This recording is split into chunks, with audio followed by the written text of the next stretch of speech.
રાજ્યમાં ધમધમતી ડમી સ્કૂલો સામે યોગ્ય કાર્યવાહીની માંગ કરાઈ છે। સરકાર યોગ્ય તપાસ ન કરતી હોવાનો રાજ્ય શાળા સંચાલક મહામંડળે આરોપ લગાવ્યો છે। સરકારે તપાસમાં મોડું કર્યું હોવાનો આક્ષેપ લગાવ્યો છે। શાળા સંચાલક મહામંડળના મહામંત્રી ડોક્ટર પ્રિયવર્ધન કોરાટનું નિવેદન। રાજ્ય શિક્ષણ વિભાગે રાજકોટમાં ખાનગી રાહે તપાસ હાથ ધરી હતી। સ્થાનિક તંત્રને અંધારામાં રાખી શાળામાં ચેકિંગ કરવામાં આવ્યું હતું। રાજકોટ જિલ્લાની અનેક શાળાઓમાંથી જરૂરી કાગળ જપ્ત કર્યા હતા।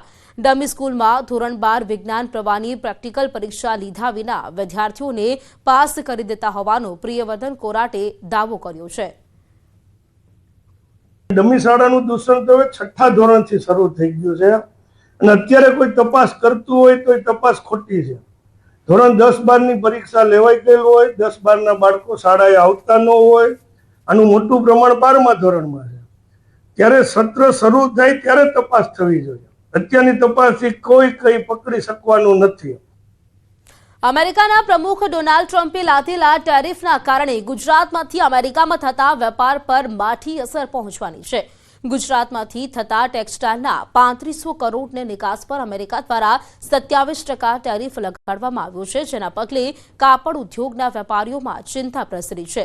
વેપારીઓનું કહેવું છે કે 5 થી 9 તારીખ સુધી જે કન્ટેનર ડિલિવર થશે તેની પર 10% ડ્યુટી લાગશે। ત્યારબાદ કન્ટેનરો હોલ્ડ પર આવશે અને જ્યાં સુધી આગળ નિર્ણય ન આવે ત્યાં સુધી ડિલિવરી હોલ્ડ પર રાખશે। ચાઇના, પાકિસ્તાન સહિત અન્ય દેશો કરતાં ભારતના ટેરિફના પર્સન્ટેજ ઓછા છે, એટલે 2 મહિના સુધી મંદીનો પણ માહોલ રહેશે, પણ ભવિષ્યમાં આપના ટેક્સટાઇલ ઉદ્યોગને ફાયદો થશે। આજે અમેરિકાની અંદર 35 બિલિયનનો આપણો વેપાર ચાલી રહ્યો છે।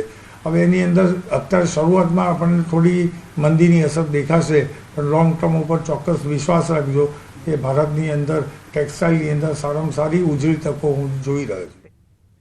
પોરબંદરના માધવપુર મેળાને લઈને યાત્રાધામ સોમનાથમાં ભવ્ય કાર્યક્રમ યોજાયો। માધવપુર મેળાના ભાગરૂપે સોમનાથમાં પ્રી ઇવેન્ટ યોજાઈ। 400 જેટલા કલાકારોએ કાર્યક્રમમાં ભાગ લીધો। મંત્રી મુળુભાઈ બેરાની અધ્યક્ષતામાં સોમનાથમાં કાર્યક્રમ યોજાયો હતો। હવે વાત રામનવમી વિશે। જય રઘુનંદન જય સિયા રામ।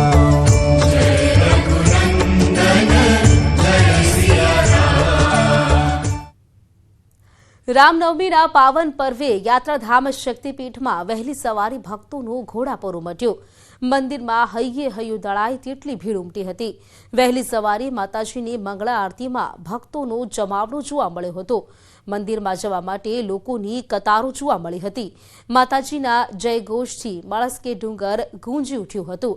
ચૈત્રી નવરાત્રિના અંતિમ દિવસે મોટી સંખ્યામાં માઈ ભક્તોએ માતાજીના દર્શન કરીને ધન્યતા અનુભવી। ભાગવત કથાકાર રમેશભાઈ ઓઝાએ શ્રી રામનવમી उत्सव निमित्ते राज्यवासियों ने संदेश पाठव्यो। श्री राम अनंत गुणगण निलय है और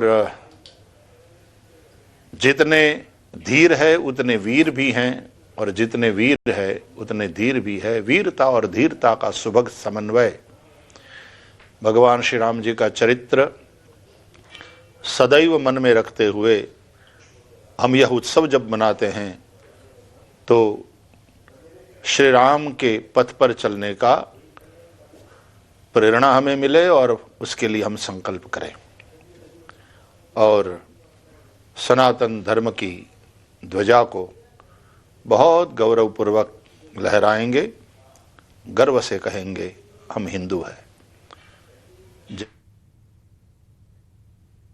નર્મદા મૈયાની ઉત્તરવાહિની પરિક્રમા કરવા નર્મદા નદીના તટે શ્રદ્ધાળુઓની ભીડ ઉમટી છે।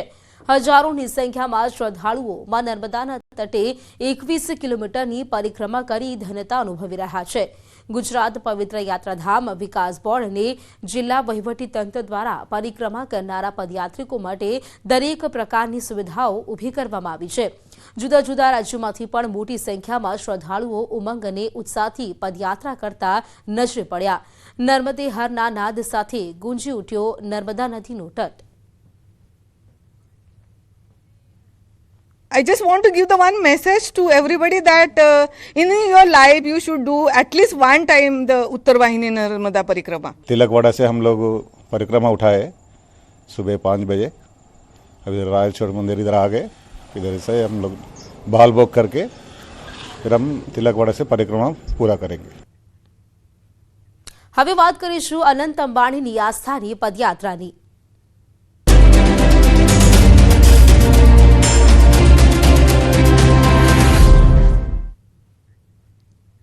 દ્વારકાધીશ પર અનંત શ્રદ્ધા ધરાવતા અનંત અંબાણીએ 10 દિવસની પદયાત્રા પૂર્ણ કરી ભગવાન દ્વારકાધીશના દર્શન કર્યા। પદયાત્રાના છેલ્લા દિવસે અનંત અંબાણીની સાથે પત્ની રાધિકા અને માતા નીતાબેન અંબાણી પણ જોડાયા। અનંત અંબાણીના પત્ની અને માતા પણ દ્વારકા પહોંચ્યા, જ્યાં દ્વારકાધીશના દર્શન અને પૂજા અર્ચના કરી। આ પવિત્ર પદયાત્રા જામનગરથી દ્વારકાધીશ આજે રામનવમીના દિવસે પૂરી કરી છે। માનું દિલ એકદમ આનંદ ही आनंद છે। આનંદની સાથે બધા જે યુવકો સાથે આવ્યા છે એ આપણી સંસ્કૃતિ, આપણું હેરિટેજ, આપણું કલ્ચર આગળ લઈ। દ્વારકાધીશ પર અનંત શ્રદ્ધા ધરાવતા અનંત અંબાણીએ 10 દિવસની પદયાત્રા પૂર્ણ કરી ભગવાન દ્વારકાધીશના દર્શન કર્યા। અનંત અંબાણીની સાથે પત્ની રાધિકા અને માતા નીતાબેન અંબાણી પણ જોડાયા। અનંત અંબાણી સતત 10 દિવસની 115 કિલોમીટરની પદયાત્રા કરીને દ્વારકાધીશના મંદિરે પહોંચ્યા અને હાલ પદયાત્રા કરી તેઓ રવાના થયા છે।